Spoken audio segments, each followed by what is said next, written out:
Now to the migrant crisis. The Sicilian Port of Palermo received 535 migrants rescued at sea on Monday. The ship that carried them also carried 5 bodies. 4 Nigerian women and 1 man from Ghana were found dead on board a dinghy that was rescued Sunday in the Sicily Channel, according to Médecins Sans Frontières. Meanwhile, freight and passenger traffic through the rail tunnel has been severely disrupted recently as migrants desperate to enter Britain have increased attempts to board trucks and trains traveling from France. The crisis has proved fatal for some migrants, 9 of whom have been killed trying to make the crossing. Now, some French politicians are talking of scrapping treaties that allow Britain to operate border controls on the French side of the tunnel. Joining us in the studio for more on the migrant crisis is Dr. Demetrio Papademetriou, President of the Migration Policy Institute, MPI Europe, and President Emeritus of the Migration Policy Institute. Mr. Papademetriou, welcome so much. Welcome to the show. It's my pleasure. I'm glad to be here. Let me start with what I finished with in my read when I was talking about what is happening in France, in Calais specifically. This place has been called the jungle by some people. About 3,000 migrants are there. What is the situation there?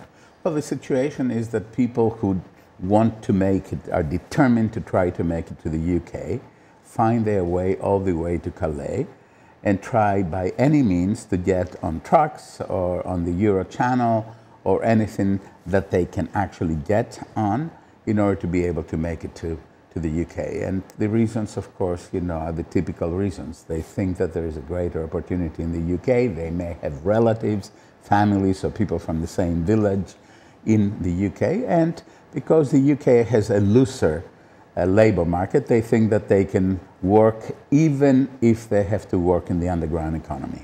So then, what is the situation in terms of solution? Whose responsibility is it to really address this problem in this specific area? Right. Theoretically, these people should have been fingerprinted once they first entered Europe.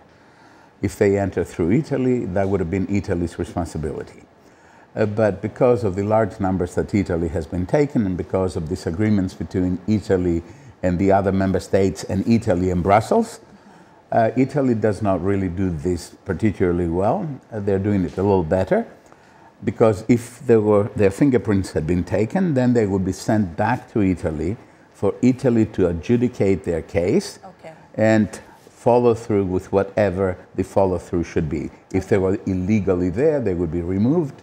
Not a high likelihood that this would happen, or if they're asylum seekers, they will be treated like refugees. Now, it's a combination of different nationalities, including different African nationals and Middle Eastern and everything. Now, there seems to be a spike in the number of migrants that are leaving the country looking for a better life. Is it a perception or a reality?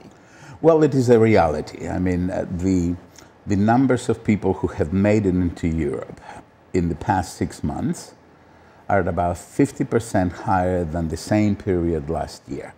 So clearly, a whole bunch of expectations lead to people to think that they should make it now. There are sort of incentives that have been created. You know, they know that they're going to be rescued at sea. And they also feel that if they don't do it now, maybe Europe will close up. Therefore, we might as well, you know, try to do it at this very last minute. And it's a shame to see how many people are dying at sea. Quickly, when we look at solution, I mean, it's a big, complex issue in terms of policy. But if you were to point out one thing, even to block this migration from starting, because that's where it all starts. That's exactly right. You have to go all the way to the source and to the countries all around the source countries.